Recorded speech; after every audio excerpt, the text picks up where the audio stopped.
تو وہ ہو جاتا ہے الزکاتو زکات، شقیٌ بدبخت، ان یتخذا کہ وہ بنائے۔ اچھا بچوں، اس کے بعد جو ہے ہم لوگ آیات کا ترجمہ کر لیتے ہیں، ٹھیک ہے۔ آپ لوگوں کو پتہ ہی ہے کہ آپ کی جو آیات ہیں وہ 30 سے 35 تک ہیں، ٹھیک ہے، مطلب 5 آیات ہیں۔ تو ہم سٹارٹ کرتے ہیں۔ ابھی میں نے یہ آپ لوگوں کی آسانی کے لیے 2 کلر کا ہائی لائٹر یوز کیا ہے تاکہ آپ لوگوں کو آیات جو ہیں وہ یاد کرنے میں آسانی رہے۔ سٹارٹ کرتے ہیں۔ بسم اللہ الرحمن الرحیم۔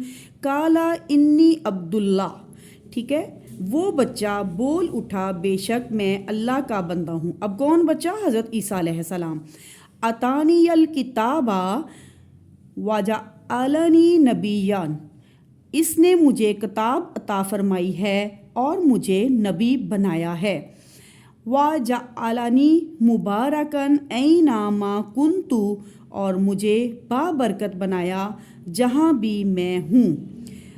وَأَوْصَانِي بِالصَّلَاةِ وَالزَّكَاةِ، اور مجھے نماز اور زکوٰۃ کا حکم فرما، ما دمت حیا، جب تک میں زندہ رہوں۔ وَبَرًّا بِوَالِدَاتِي، اور اپنی والدہ کے ساتھ اچھا سلوک کرنے والا بنایا ہے۔ وَلَمْ يَجْعَلْنِي جَبَّارًا شَقِيًّا، اور اس نے مجھے سرکش و نافرمان نہیں بنایا۔ وَالسَّلَامُ عَلَيَّ يَوْمَ وُلِدتُّ، اور سلامتی ہے مجھ پر جس دن میں پیدا ہوا۔ وَيَوْمَ أَمُوتُ، اور جس دن میں وفات پاؤں، ٹھیک ہے۔ وَيَوْمَ أُبْعَثُ حَيًّا، اور جس دن زندہ کر کے اٹھایا جاؤں۔ ذَلِكَ عِیسیٰ ابْنُ مَرْیَمَ، یہ مریم علیہ السلام کے بیٹے عیسیٰ علیہ السلام ہیں۔ قول الحق کی، یہی سچی بات ہے۔ حق الذی بہ فیہ یمترون، جس میں لوگ شک کرتے ہیں۔ ما کان للہ ان یتخذ من والد، اللہ کی یہ شان نہیں کہ وہ کسی کو اپنا بیٹا بنائے۔ سبحانہ، وہ پاک ہے۔ اذا قضا امرن، اس سے جب وہ کسی چیز کا ارادہ فرماتا ہے تو اس سے یہی فرماتا ہے۔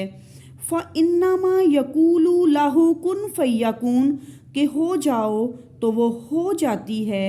وَإِنَّ اللَّهَ رَبِّي وَرَبُّكُمْ، اور بے شک اللہ میرا اور تمہارا رب ہے۔ فَاعْبُدُوا، تو اسی کی عبادت کرو۔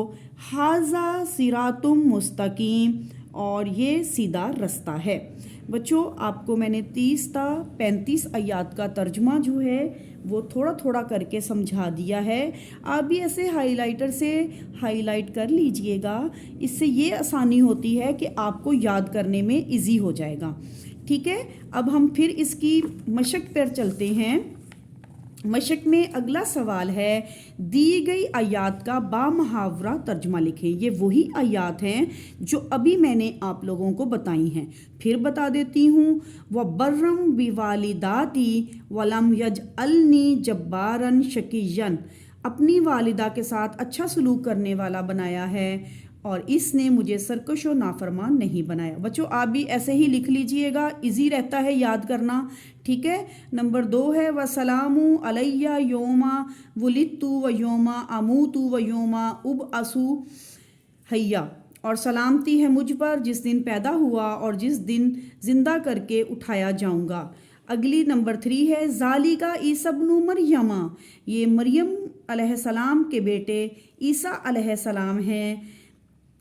قول الحق الذی فیہ یمترون، یہی سچی بات ہے جس میں لوگ شک کرتے ہیں۔ بچوں، یہ حضرت عیسیٰ علیہ السلام نے کہا تھا، ٹھیک ہے۔ وَإِنَّ اللَّهَ رَبِّي وَرَبُّكُمْ، اور بے شک اللہ میرا اور تمہارا رب ہے۔ فَاعْبُدُوا، تو اسی کی عبادت کرو۔ ھذا صراط مستقیم، یہ سیدھا رستہ ہے۔ بچوں، اس کے بعد ہمارا اگلا 5واں جو سوال ہے وہ ہے تفصیلی جواب دیں۔ سورہ مریم پر ایک مفصل نوٹ لکھیں۔ تو میں آپ کے سامنے آپ لوگوں کو بتا دیتی ہوں آپ نے اس کو کیسے لکھنا ہے. جیسا ہم نے سٹارٹ کیا تھا، آپ کو اگر یہ کویسچن آتا تو آپ لکھیں گے سورہ مریم تعارف. ٹھیک ہے، تعارف میں آپ لکھیں گے سورہ مریم مکی صورت ہے، یہ پارہ نمبر 16 میں ہے، اس کا ترتیبی نمبر 19 ہے اور یہ منزل 4 میں ہے.